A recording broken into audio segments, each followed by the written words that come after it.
Voilà, bonjour à toutes et à tous. Très heureux de vous retrouver dans ce temps de culte et d'adoration. Je crois que chacun d'entre nous, ce matin, nous sommes en train de considérer que le Seigneur est vivant, qu'il est puissant, voilà. Et nous voulons nous attendre à sa grâce. Très heureux de vous recevoir dans ce live et nous allons certainement nous faire du bien. Nous saluons en effet tous les pasteurs, le pasteur Daniel Techer, le pasteur David Van der Straten, le pasteur Jean-Michel Payet de l'église de Saint-André. Nous saluons tous les frères, tous les sœurs de notre église à Saint-André, à Cambuston, mais aussi à Salazie. Et nous sommes très heureux ce matin de nous retrouver dans la communion fraternelle. Alléluia! C'est une grâce que Dieu nous accorde encore ce matin d'être réunis. Et s'il est vrai que nous ne pouvons pas le faire d'une manière physique, eh bien nous sommes bien par l'Esprit de Dieu, mais aussi au travers de ce moyen, eh bien nous pouvons nous réunir et partager ensemble ces moments. Je crois que le Seigneur se réjouit aussi de voir son peuple être là. Je crois que le Seigneur se réjouit aussi de voir que chacun d'entre nous, nous puissions prendre le temps pour entendre la parole de Dieu et laisser le Seigneur nous parler. Alors, j'aimerais peut-être saluer voilà, tous ceux qui nous rejoignent, mais j'aimerais aussi préciser que peut-être vous verrez cette vidéo en différé, qu'importe. Nous croyons que le Seigneur est celui qui va parler au travers de sa parole, au travers du message de Dieu, et nous allons certainement nous faire beaucoup de bien. Voilà. Alors sans plus tarder, j'aimerais aborder avec vous le thème, cela a été mis dans le descriptif, et il est dit que l'Église, et je le partage avec vous ce matin, l'Église n'est pas fermée. Nous voyons en effet que dans ces temps, beaucoup de choses sont dites, beaucoup de choses sont déclarées, mais j'aimerais qu'on puisse ce matin se rapprocher de ce que la parole de Dieu dit, de ce que le Seigneur déclare, concernant son Église. L'Église n'est pas fermée. Voilà le thème de ce message ce matin pour chacun d'entre nous, afin que nous puissions comprendre que l'Église n'est pas fermée. Et nous allons le voir dans plusieurs passages, plusieurs textes, de ce que Dieu nous dit. Premièrement, Jésus va dire que le ciel et la terre passeront, mais mes paroles ne passeront point. Alléluia! Oui, en effet, le ciel et la terre sont amenés à disparaître, à périr, et des choses ici-bas, ne demeurent pas éternelles. Mais les paroles de Dieu, les paroles que Dieu veut nous communiquer, ce sont des paroles éternelles. Alors nous devons être confiants dans ce que Dieu nous dit. Nous devons être rassurés de ce que Dieu a déclaré pour chacun d'entre nous, parce que ce sont des choses éternelles. Et l'Église, voyez-vous, c'est aussi une institution spirituelle. Ce n'est pas quelque chose que les hommes ont créé, ont imaginé, ce n'est pas une conception d'homme, mais l'Église, c'est une institution spirituelle que Dieu lui-même a engendrée. Et nous allons voir que l'Église ne peut pas être fermée. Plusieurs pensent que dans ce temps de confinement, l'Église n'a pas pu agir, l'Église n'a pas pu proclamer l'Évangile, mais au contraire, nous voyons que chaque jour l'Évangile a été prêché, chaque jour nous voyons des personnes connaître le mystère de Dieu au travers de Jésus-Christ, au travers de sa parole. Et je crois que le Seigneur qui ne sommeille ni ne dort est à l'œuvre. Et l'Église, personne ne peut l'empêcher d'agir, d'être cette lumière qui brille sur cette montagne pour que tous puissent venir à la lumière de l'Évangile. Nous saluons tous ceux qui sont en train de se connecter et de nous rejoindre. Voilà, béni soit le Seigneur. Alors si le ciel et la terre passeront, mais mes paroles ne passeront point, nous allons voir ensemble une parole que Dieu laisse au travers de Jésus-Christ concernant l'Église du Dieu vivant et vrai. Cette parole se trouve dans la parole de Dieu et Jésus va dire « Je bâtirai mon Église, je bâtirai mon Église, et les portes du séjour des morts ne prévaudront point contre elle. » Alléluia. C'est une déclaration qui est formelle, c'est une déclaration qui est manifeste. Dans l'évangile de Matthieu au chapitre 16, nous voyons où Jésus va poser cette question « Qui dites-vous que je suis ?» Il va y avoir plusieurs réponses.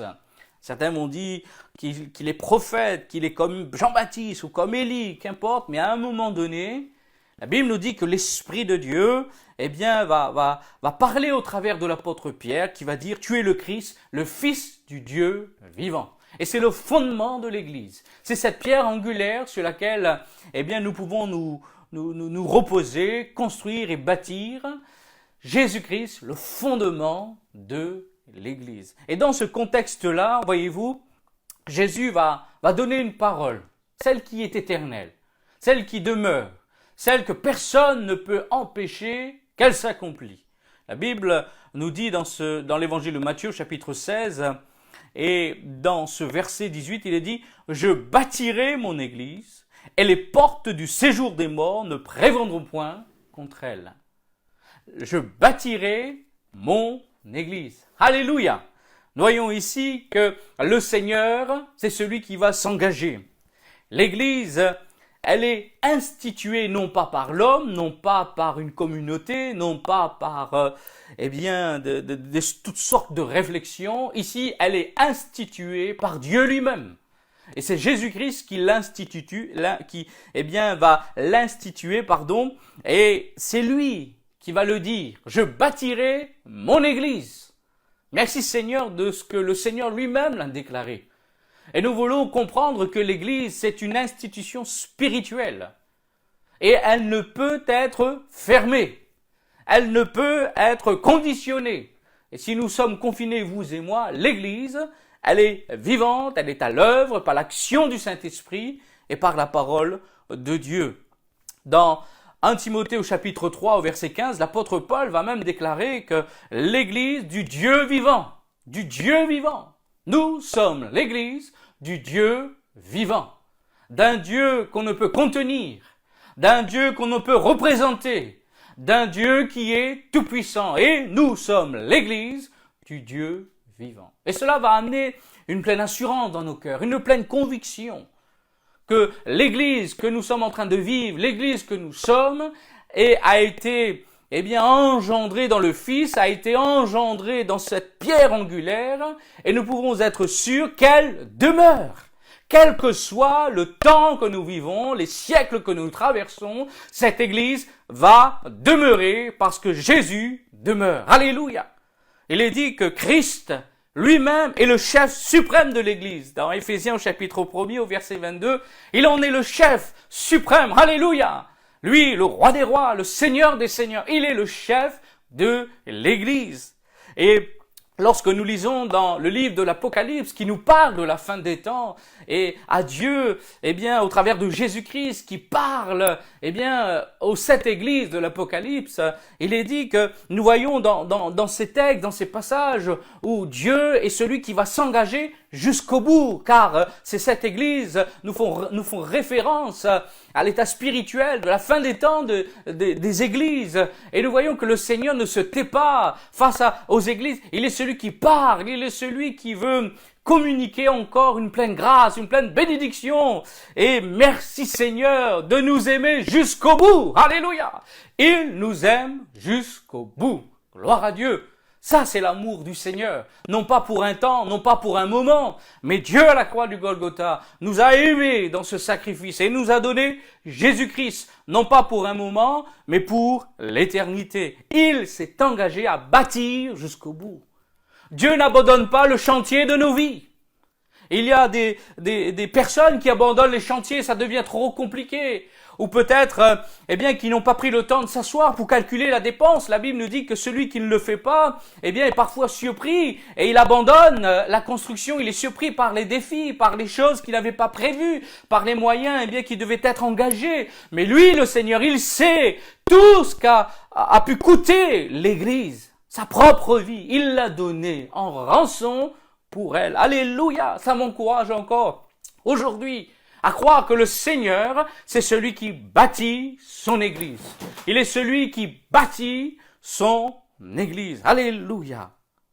Dans Éphésiens au chapitre 5 au verset 25, il est dit, il s'est livré lui-même concernant le Christ, afin de la sanctifier par la parole, après l'avoir purifiée par le baptême d'eau, afin de faire paraître devant lui cette Église glorieuse, sans tache, ni ride, ni rien de semblable, mais sainte et irrépréhensible.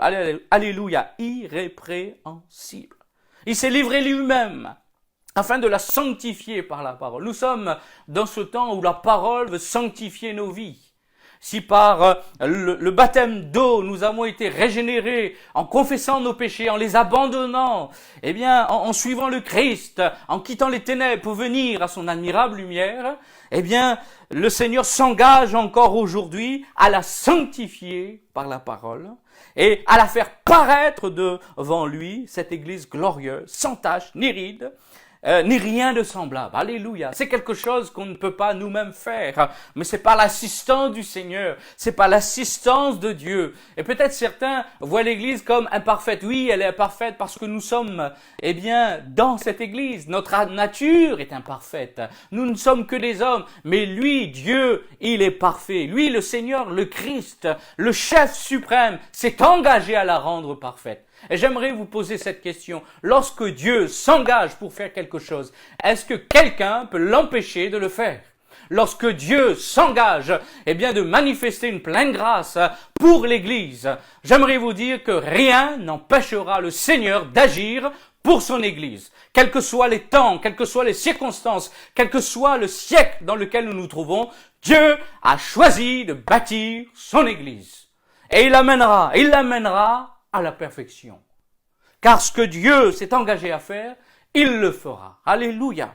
Et un peu plus loin, dans ce même chapitre 5, au verset, dans ce même chapitre 25, il est dit, un peu plus loin, il la nourrit. Comme le mari, prend soin de sa femme et la nourrit, la Bible nous dit que Christ, de la même manière, la nourrit et en prend soin. Alléluia. Soyons sûrs ce matin. Soyons sûrs que Dieu veut prendre soin de l'Église, que Dieu ne l'a pas abandonnée, que Dieu ne l'a pas délaissée, que Dieu ne fait aucun cas. Non, nous sommes comme la prunelle de ses yeux. Dieu est celui qui veille sur son Église, et les portes du séjour des morts ne prévaudront point contre elle. Nous voulons encore considérer ce matin toute la grâce, toute l'assistance que le Seigneur déverse dans son Église. Certains pensent que, à cause du confinement, l'Église est fermée. Non, l'Église n'est pas fermée. J'aimerais aborder avec vous ce sujet, que l'Église n'est pas fermée.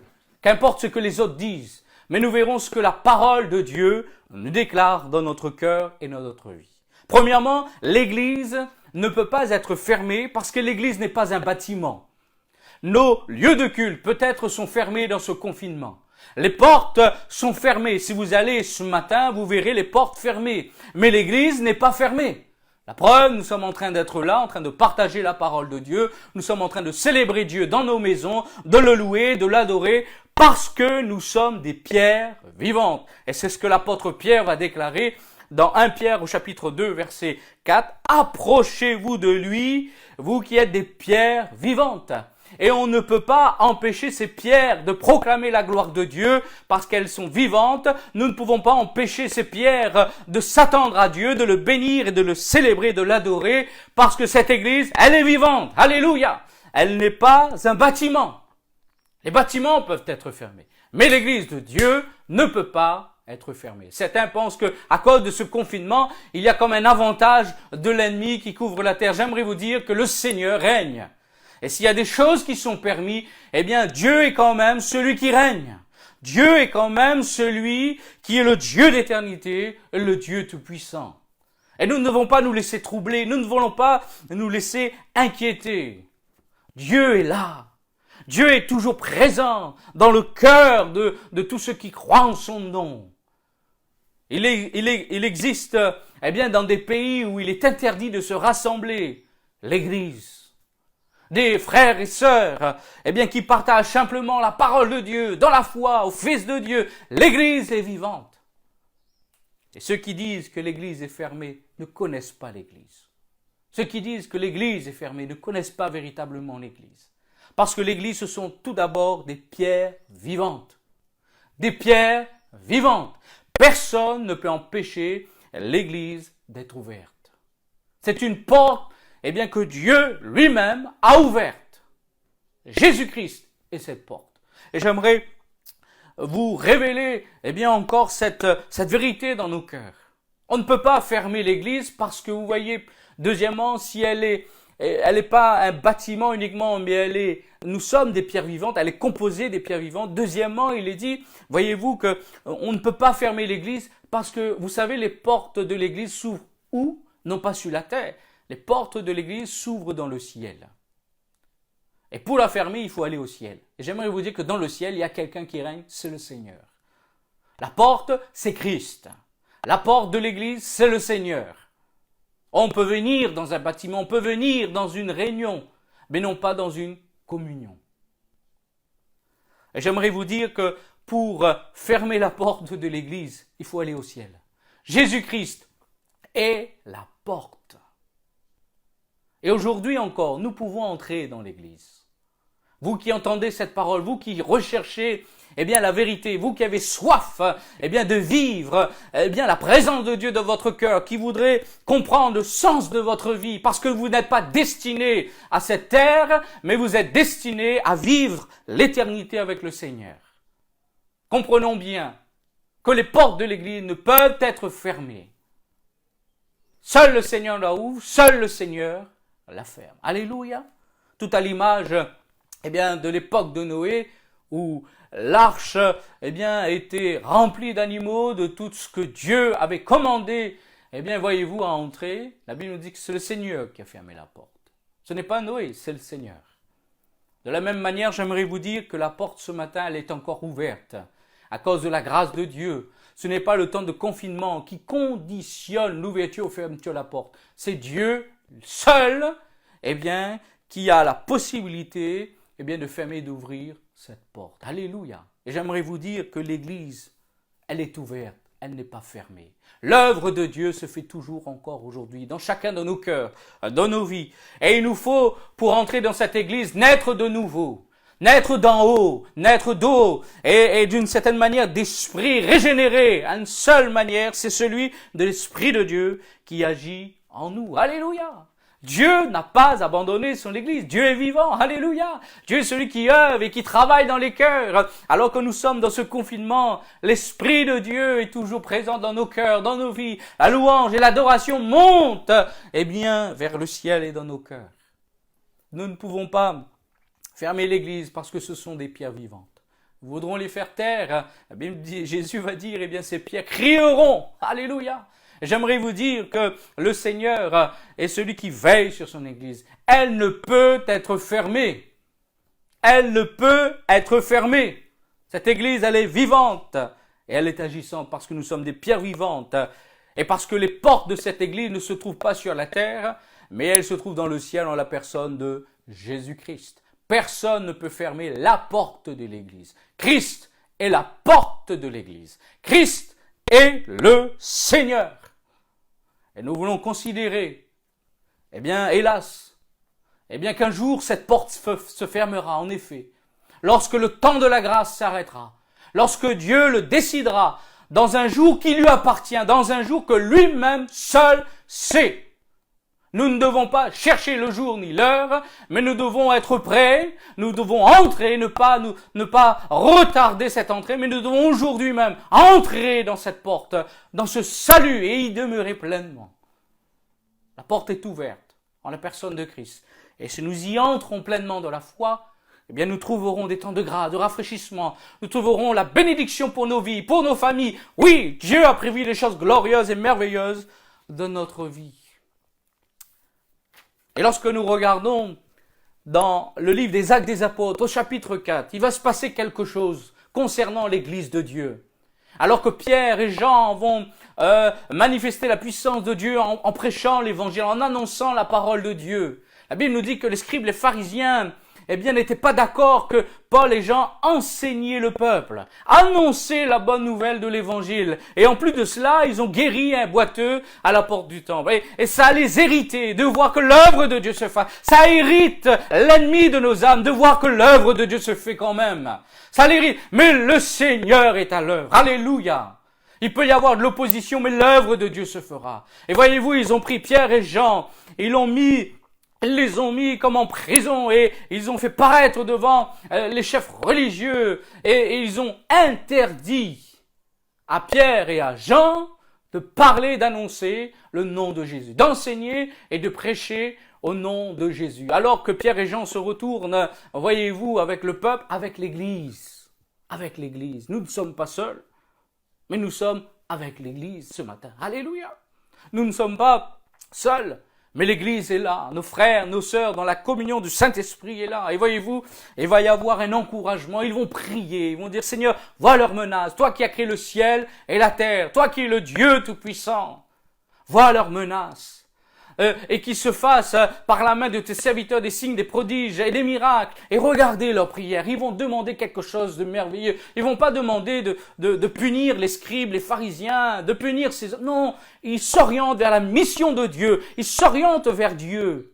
Ils s'orientent vers la destinée de l'Église. Ils ne prient pas pour que les scribes, les pharisiens tombent, soient comme anéantis. Non, leur cœur se tourne vers la mission de Dieu. Dans leur prière, dans le livre des Actes, au chapitre 4, regardez le peuple qui prie, dit Seigneur, donne une pleine assurance afin que la parole de Dieu soit annoncée puissamment. Alléluia. Oui, c'est le temps pour nous de prêcher la parole de Dieu. C'est le temps pour nous d'annoncer le Christ, d'annoncer le Sauveur pour l'humanité. C'est le temps pour nous de nous lever et de partager cette bonne nouvelle de l'Évangile. Et voyez-vous, ils vont prier. Et j'aime la réponse de Dieu. Lorsqu'on prie, ils vont demander à ce que l'Évangile soit annoncé, que le miracle ait lieu. Et la réponse du Seigneur, c'est que le Saint-Esprit leur sont renouvelés. Alléluia. La réponse de Dieu à cette prière, ça a été d'envoyer le Saint-Esprit.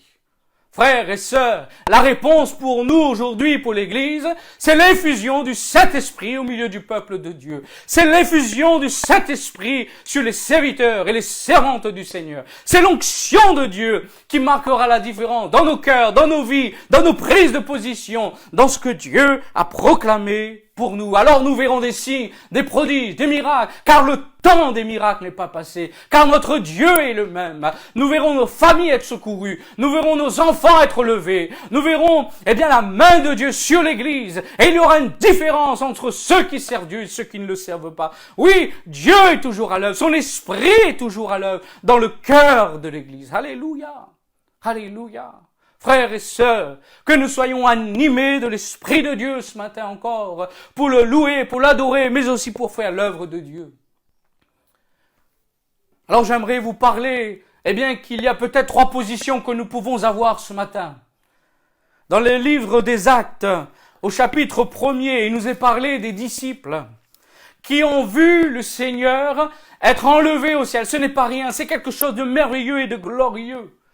Au chapitre 1er, au verset 10, il est dit, et comme ils avaient les regards fixés vers le ciel, parce qu'ils avaient vu Jésus élevé, on pourrait même lire à partir du verset 9, il est dit, après avoir dit cela, il fut élevé pendant qu'ils le regardaient. Il est question du Christ, l'ascension où Dieu s'élève dans les cieux pour rejoindre le Père.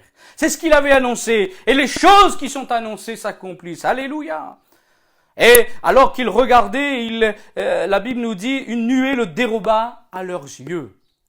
Et comme ils avaient les regards fixés vers le ciel, pendant qu'ils s'en allaient, voici 2 hommes, vêtus de blanc, leur apparut, leur dit, hommes galiléens, pourquoi arrêtez-vous de regarder au ciel? Ce Jésus qui a été enlevé au ciel, au milieu de vous, viendra de la même manière que vous l'avez vu allant au ciel. Il viendra de la même manière. Voyez-vous, ces hommes se sont arrêtés à regarder au ciel. Et ces anges vont leur dire, hommes galiléens, pourquoi vous arrêtez-vous à regarder au ciel? Et c'est un piège pour nous de rester fixés uniquement sur les signes du ciel. Ce sont des choses qui s'accomplissent. Bien-aimés, ce n'est pas étonnant les temps que nous vivons. Ce n'est pas étonnant que ces choses s'arrivent. Ce sont des signes de la fin des temps. Ce sont des signes qui se déroulent. Et nous voyons les anges, on dirait qu'ils réveillent les disciples. Pourquoi arrêtez-vous de regarder au ciel? Ce Jésus que vous avez vu monter, il reviendra de la même manière. De la même manière. C'est-à-dire qu'il est venu parce que la parole de Dieu avait été annoncée concernant la première venue du Messie, du Christ. Ces paroles, toutes ont été annoncées, elles se sont accomplies. Alors sa seconde venue viendra de la même manière concernant la parole de Dieu. Il y a plein de prophéties, il y a plein de paroles qui concernent la seconde venue du Seigneur Jésus. Bien-aimés, elles s'accompliront. Elles s'accompliront. Alléluia. De la même manière. De la même manière. Et je dis avec sourire, de la même manière, les anges les rassurent, ses disciples, ne vous inquiétez pas, vous l'avez vu glorifié, monter au ciel, il viendra de la même manière. Il ne viendra plus, un enfant, il ne viendra plus un bébé, il viendra de la même manière, le Christ glorifié. Ne soyons pas, de ceux qui recherchent un enfant nouveau-né, non, le Seigneur, Jésus viendra, dans toute sa gloire. Alléluia, de la même manière. Et il a fallu que ces gens, les anges, parlent à ces hommes. Ils auraient pu, je ne sais pas combien de temps, rester là, les yeux fixés vers le ciel. Il est bon de connaître les signes, il est bon de connaître ces choses, mais ça doit nous mettre en mouvement, en œuvre. Ça doit nous faire entrer dans un plan, dans l'œuvre de Dieu. Jésus, à la fin, lorsqu'il va prier dans l'évangile de Jean, il va dire, Père, j'ai achevé l'œuvre que tu m'as donné à faire. C'est merveilleux, j'ai achevé l'œuvre que tu m'as donné à faire. Frères, sœurs, chers amis, il y a l'œuvre de Dieu à faire. Il y a l'œuvre de Dieu à achever encore dans notre temps, dans notre génération, et nous devons y entrer pleinement dans la foi. Au verset 12, il est dit, alors qu'ils retournèrent à Jérusalem, ils ne sont plus en train de regarder uniquement le ciel. Ils vont aller à la montagne appelée des Oliviers, près de Jérusalem, à distance de Sabbat. Quand ils furent arrivés, ils montèrent dans la chambre haute. Alléluia, alléluia. Ils montèrent dans la chambre haute. Et c'est là où Dieu va répandre son esprit. Ils ont été pendant un temps confinés, environ 10 jours. Et Dieu va envoyer sa promesse. Dieu va envoyer son esprit. Dieu va envoyer des choses qui conviennent à son corps, à son église, sa puissance. Et toute la sagesse qui repose dans l'esprit, tout le discernement, toute la grâce, et c'est le consolateur qui viendra en la personne du Saint-Esprit. Frères et sœurs, il y a des promesses qui sont pour vous et pour moi, pour l'Église. Elles ne vont pas être simplement ceux qui constatent les signes, qui sont comme éblouis devant ces choses. Frères, sœurs, il y a des choses encore à accomplir au nom puissant de Jésus. Si Dieu nous a placés dans ce temps, dans cette génération, si Dieu a permis que nous puissions vivre cette époque, ce n'est pas pour rien, c'est pour que vous et moi, nous puissions être là dans cette chambre haute et être remplis de toutes les promesses de Dieu. Il y a des promesses concernant l'Église, il y a des prophéties concernant Israël, concernant les nations, mais il y a aussi des prophéties concernant l'Église de Dieu, et il y a des promesses pour vous et pour moi. Alléluia! La deuxième personne, catégorie de personnes, ce sont ceux qui, dans l'évangile de Luc au chapitre 21, verset 28, alors s'ils ne sont pas en train de regarder le ciel constamment et d'être là, paralysés, être éblouis par cela, il est dit, il y a ceux qui, par contre, Jésus va dire, quand ces choses commenceront, ces jours difficiles, ces temps difficiles à arriver, parce que ce sont des choses qui doivent arriver, que votre cœur ne se trouble point, croyez en Dieu et croyez en moi, dira le Seigneur. Il est dit, quand ces choses commenceront à arriver, redressez-vous, levez vos têtes, parce que votre délivrance approche. Il est question ici de ceux qui ne sont pas en train de regarder au ciel, mais de ceux qui, hélas, ont la tête courbée, ont le corps, l'âme comme fléchie. C'est tellement dur, la souffrance est présente. Oui, dans ces moments difficiles, il y a des moments difficiles, il y a des choses terribles qui se passent, et nous pouvons être attristés, nous pouvons être accablés, nous pouvons être là, contris, l'esprit abattu. Mes frères et sœurs, Dieu nous dit cette fois-ci, levez vos têtes, levez vos têtes, levez vos têtes, car votre délivrance approche. Et nous ne devons pas être dans ces deux extrêmes, être ceux qui sont comme éblouis là devant le Seigneur, qui ne font rien, et qui ne se préparent pas au retour du Seigneur, qui n'entrent pas pleinement dans cette priorité, et pour recevoir les promesses de Dieu. Dans la parabole des 10 vierges, voyez-vous, il va y avoir cet même aspect où tous vont aller à la rencontre de l'époux. Tous, les 10. Mais il y a ceux qui vont préparer leur lampe, et il y a ceux qui vont venir sans préparer leur lampe. C'est-à-dire que en préparant leur lampe, les vierges sages sont en train de montrer que c'est la priorité de leur vie. Ils préparent lampe parce qu'ils ne savent ni le jour ni l'heure, mais ils veulent être prêts.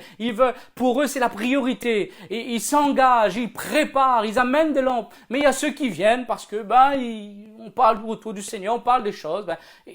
Ils ne préparent pas leur lampe. Pour eux, on dirait que c'est pas la priorité. Et quand Jésus va donner ces chiffres 5 folles et 5 sages, ça nous montre que ce n'est pas une question de chiffres. Ce n'est pas une question, voyez-vous, d'un nombre. Seul Dieu sait le nombre des élus. Alléluia. Seul Dieu sait qui est sauvé, pas sauvé. Mais ici, qu'est-ce qu'il est question? C'est qu'à un moment donné, on ne peut pas être au milieu. On ne peut pas être au milieu. Soit, on ne se prépare pas et on est considéré comme insensé, comme folle dans cette parabole, ou soit on est sage, on craint Dieu, on examine son cœur, on s'humilie devant Dieu et on s'attache au Seigneur et nous serons prêts. Alléluia. Et la Bible nous dit que, lorsque l'époux, la voix va crier, voici l'époux, je crois que tous ces signes qui sont en train d'être accomplis, c'est comme une voix aussi qui s'écrie, voici l'époux. Il y a des choses qui est en train de nous avertir, de nous ramener. Et voyez l'attitude de ceux qui sont ça, ils préparaient à leur lampe. Ils préparaient leur lampe. Alléluia. Et je crois que Dieu nous appelle à nous préparer devant le Seigneur. Préparer, lorsqu'on regarde à ce mot, à ce sens, il est question de mettre de l'ordre. Je ne sais pas pour vous, mais dans ce confinement, j'ai pu faire quelques rangements, que ce soit dans mon bureau ou autre, et ça a permis de mettre de l'ordre parce qu'on avait eu ce temps et de mettre de l'ordre. Je ne sais pas, si aujourd'hui encore vous comprenez qu'il nous faut mettre de l'ordre dans nos cœurs, dans nos pensées, parce qu'il y a tellement de choses qui se sont ajoutées. Et la parole de Dieu, c'est elle qui demeure. Ce n'est pas nos pensées, ce n'est pas nos raisonnements. Et nous devons considérer que la parole de Dieu, c'est elle que nous devons repasser sur notre cœur. C'est elle qui doit nous porter. Que Dieu nous aide ce matin à comprendre que, nous ne savons ni le jour ni l'heure, mais que nous devons veiller et prier. Alléluia. Alors s'il y a ceux qui regardent au ciel et que le Seigneur est obligé de les réveiller et dit non, il y a encore de l'œuvre, il y a encore des choses à faire, et il y a encore des promesses concernant l'Église, et il y a encore des promesses concernant sa maison. Et il y a ceux qui sont peut-être fatigués, courbés, qui ont la tête baissée. La Bible nous dit levez vos têtes car votre délivrance approche. Chaque jour qui passe nous rapproche du Seigneur Jésus. Alléluia, chaque jour qui passe. Le Seigneur peut revenir aujourd'hui, il peut revenir demain, il peut revenir quand il veut. À nous d'être prêts dans sa présence. Et enfin, j'aimerais voir avec vous la troisième catégorie de personnes qui se trouve dans Jean chapitre 4 au verset 35. Jésus lui-même va dire, voici, je vous le dis, levez vos yeux et regardez les champs qui blanchissent déjà pour la moisson. Et comme je l'ai dit au tout début de ce message, la porte de l'église n'est pas fermée. Cette porte, elle est étroite.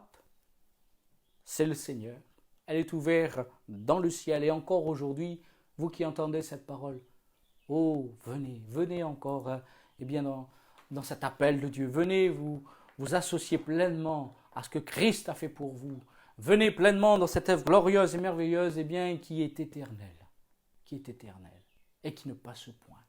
Cette œuvre qui est quelque chose de merveilleux, glorieux, et qui sera pour nous quelque chose de puissant et de glorieux. Oui, levons nos yeux. La moisson blanchit déjà. Ne dites pas qu'il y a encore 4 mois, mais la moisson blanchit déjà.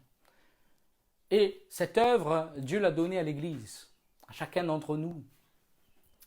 Nous devons être fortifiés, nous devons être renouvelés, pour que le Seigneur lui-même nous envoie dans son champ, dans sa moisson.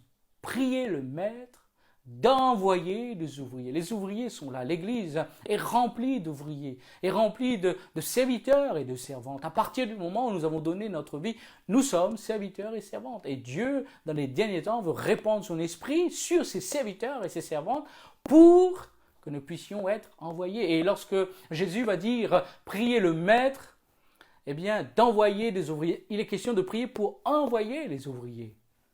Il y a peut-être des choses qui retiennent les ouvriers. Priez pour que les choses soient comme dégager dans le cœur des hommes et des femmes qui se confient dans le Seigneur. Priez pour que des choses s'ouvrent, des portes s'ouvrent. Priez pour que le Maître envoie. Seigneur, je te prie, envoie.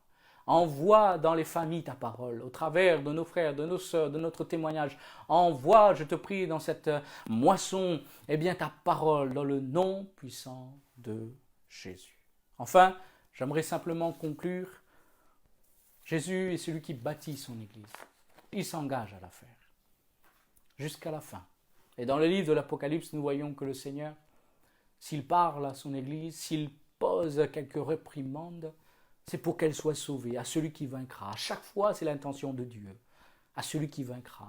Et Dieu n'a pas abandonné aucune de ces églises. Et si nous nous repentons, si nous entendons sa voix, si nous n'endurcissons pas notre cœur, c'est-à-dire si nous ne la rejetons pas, mais que nous soyons cette bonne terre qui reçoit cette semence, alors un fruit sera porté, un fruit digne de la repentance, et glorifiera le Père de tout ce qui jailliront de notre cœur.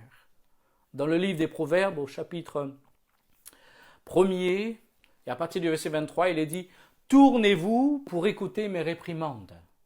Voici, je répandrai sur vous mon esprit, et je vous ferai connaître ma parole. » Alléluia. Tournez-vous pour écouter mes réprimandes. Et je crois que dans ces temps de confinement, Dieu a parlé à nos cœurs, Dieu a parlé à notre âme, Dieu a parlé à son Église, parce que l'Église n'est pas fermée, il y a une pleine communion, une pleine direction dans le cœur des croyants, de ceux qui connaissent véritablement le Seigneur. Eh bien, Dieu a parlé à vos cœurs. Écoutez mes réprimandes. Je répandrai sur vous mon esprit. Lorsque nous écoutons le Seigneur, Dieu, n'est pas simplement pour reprocher des choses. Il y a bien des choses en nous. Frères et sœurs, nous ne sommes pas parvenus à la perfection, mais nous faisons quelque chose. Nous oublions ce qui est en arrière et nous nous portons vers ce qui est en avant.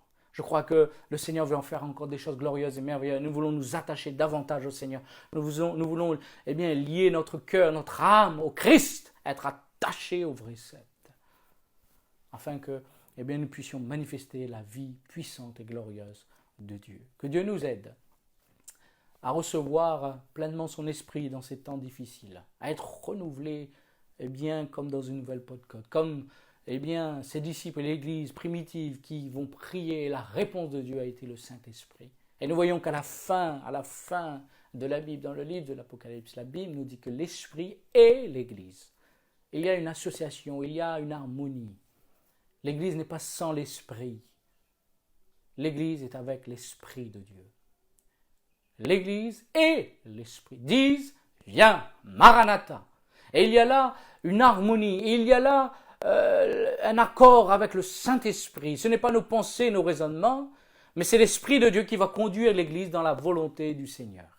Et nous allons crier ensemble, nous unir ensemble. L'Église va comprendre ensemble, par le Saint-Esprit, la volonté de Dieu pour ces temps, pour ces générations, pour l'œuvre de Dieu. Alors, frères et sœurs, chers amis, je suis très heureux de pouvoir partager cette parole de Dieu. Je crois qu'elle est comme un feu qui brûle dans nos cœurs. Et nous voulons non pas simplement l'entendre pour être comme des auditeurs oublieux, mais nous voulons la mettre en pratique afin que nous soyons heureux. Nous voulons, si ce n'est pas le cas, toi qui n'es peut-être pas baptisé du Saint-Esprit, demande au Seigneur dans ce confinement, demande à Dieu de te remplir du Saint-Esprit, demande à Dieu de te oindre, demande à Dieu, toutes ces promesses qu'il a concernant son Église. Oui, la moisson blanchit déjà et Dieu va envoyer des ouvriers et Dieu veut ramener un plus grand nombre à lui. Et nous nous réjouirons bientôt ensemble, non pas dans des réunions, mais dans des communions. Parce que lorsque nous venons à une réunion, nous venons à une sainte communion avec les frères et les sœurs. Que Dieu vous bénisse, que Dieu vous encourage, que ce matin vous puissiez repasser ces choses sur votre cœur, que vous puissiez saisir ce que Dieu vous a donné ce matin. Et je rends grâce à Dieu pour toutes ces choses. Et j'aimerais simplement rendre grâce à Dieu avec vous, tous ceux qui sont connectés. Et j'aimerais bénir le Seigneur pour sa grâce. Seigneur, j'aimerais te rendre grâce parce que tu es celui qui veille sur ton Église. Tu as dit, je bâtirai mon Église. Je bâtirai. Tu t'es toi-même engagé à la bâtir, à la construire. Et tu es celui qui va, en effet, oh Dieu, t'engager et donner tous les moyens nécessaires dans cette construction qui est saine, dans cet édifice spirituel. Tu vas envoyer ton esprit, tu vas nous faire connaître ta parole, afin que ton Église, eh bien, soit conforme au corps de Christ. Alléluia. Bénis mes frères, bénis mes sœurs, que personne ne soit comme troublé, que personne ne soit comme découragé, que personne ne reçoive, eh bien, tout faux enseignement, mais qu'il puisse serrer la parole de Dieu dans leur cœur. Oui, l'Église n'est pas fermée, l'Église est vivante, car elle est composée de pierres vivantes. Car, eh bien, elle est remplie du Saint-Esprit, car les portes qui ouvrent sur l'Église se trouvent dans le ciel, et personne ne peut fermer l'Église. Je te prie, Seigneur, que nos cœurs soient ouverts aussi ce matin, à ta parole, à l'action de ton esprit, à ton peuple et à ta grâce. Merci de bénir nos frères et sœurs de l'église de Saint-André, de Salazie, Cambuston, mais aussi tous ceux qui entendront ce message. Nous te rendons grâce et nous sommes heureux de pouvoir te bénir encore aujourd'hui, de te célébrer encore. Dans le nom de Jésus, merci Seigneur. Amen. Gloire à Dieu. Voilà, sur ces quelques paroles, nous remercions le Seigneur et j'aimerais, avant de conclure, partager avec l'Église quelques requêtes de prière. Nous voulons penser à notre frère Thomas Van Heroek, eh bien, qui passe par des moments difficiles. Nous voulons penser à lui dans la prière et certainement Dieu agira, certainement Dieu changera le mal en bien et nous verrons la grâce de Dieu lui être renouvelée, accordée. Nous nous associons avec notre frère Jean-Marie, notre sœur Mala, et dans cette épreuve que Dieu les bénisse. Nous continuons à prier pour nos frères et sœurs qui sont atteints dans leur corps aussi. Notre sœur Mélissa qui est sortie d'hôpital et qui est chez elle, nous pensons à elle, nous sommes heureux de voir que dans son cœur il y a cette espérance vivante, il y a la joie de son âme. Nous pensons à notre sœur Eliane qui est ce matin à l'hôpital pour des examens, parce que son état de santé est touché. Voyez-vous, le Seigneur est celui qui veut l'encourager. Je l'ai eu hier au téléphone et au son de sa voix, j'ai pu comprendre qu'elle était dans la foi, dans la paix de Dieu. Quand bien même avec des douleurs, des maux, dans son cœur il y avait la paix du Seigneur à cause aussi des prières des saints qui sont montés vers le Seigneur, le trône de grâce, mais aussi dans son cœur. Et nous saluons aussi sa fille, que Dieu la bénisse et l'encourage. Pensons à tous ceux aussi qui sont malades, alités, toutes les requêtes qui sont dans notre groupe privé Assemblée de Dieu de Saint-André. Je rappelle que ce groupe est réservé aux membres de l'Église parce qu'il y a des informations qui concernent uniquement l'Église locale. Et nous voulons prendre ce temps pour prier ensemble et bénir le nom du Seigneur. Alors frères et sœurs, que Dieu vous bénisse, que Dieu vous encourage et nous vous disons à bientôt pour la semaine prochaine. Bénissez le Seigneur, louez-le en tout temps par son esprit et par son amour. Merci Seigneur. Gloire à Dieu. Que Dieu vous bénisse.